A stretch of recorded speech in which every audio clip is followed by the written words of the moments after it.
Hello, and welcome to today's video, our video number 2 of this series of how to transition, how to support the transition to minimal shoes and start training our feet. I am Coach Rodrigo, founder of Barefoot Movers, movement coach here at Saguaro Shoes, and today I want to show you a very simple drill that can be a good starting point to bring some awareness, some blood flow to the feet and movement. So for this drill, I'm gonna be sitting on the floor, but you can sit on a chair in a safe place. And what you're gonna do is, I'm gonna start with my right foot. Of course, we're gonna do this in both feet. And with the opposite hand, so with my left hand, I'm gonna come under the foot and I'm gonna interlace the finger through the toes. Now here you may notice, some people feel that this is already too much. So maybe just a little bit of your toes through, your finger through your toes. Don't force, remember that most of our toes have moved closer to each other and there's no space.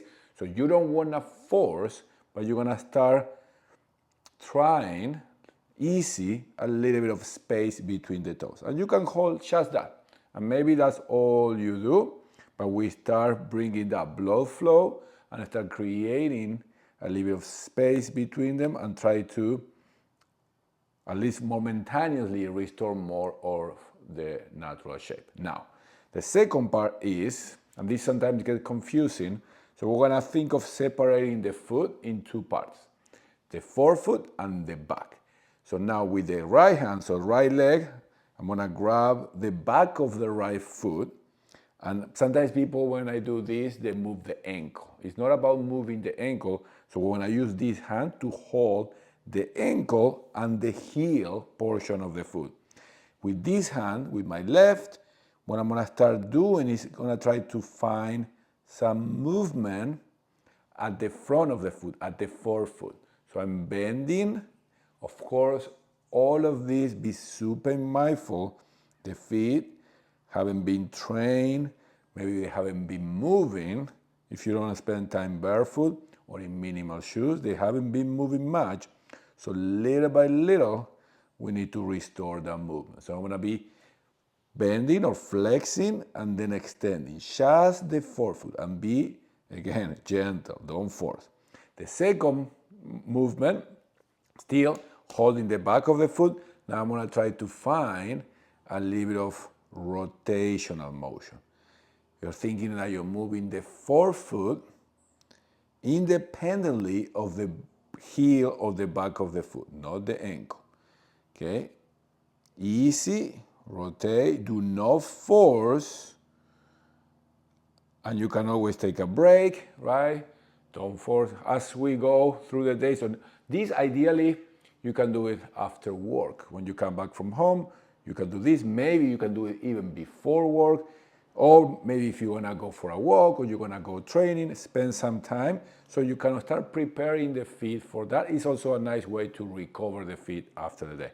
And the final one that I wanna show is the same, interlace the fingers, hold the back of the foot, and then wanna try to maybe draw like a little bit of circular motion. So we are combining the extension, rotation, flexion in one direction, and then you can do the opposite. This is gonna give you an idea of how much movement can you find. Some feet are very mobile, okay?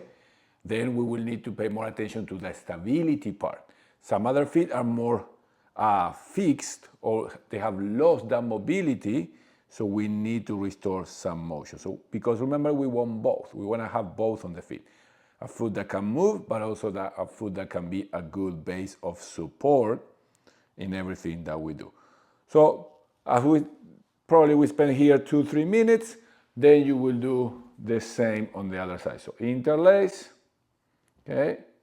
Interlace, first hold, right?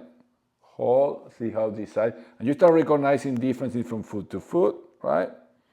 And you hold, remember, don't force. This one I won't spend so much time, okay? And then I'm gonna start the flexing,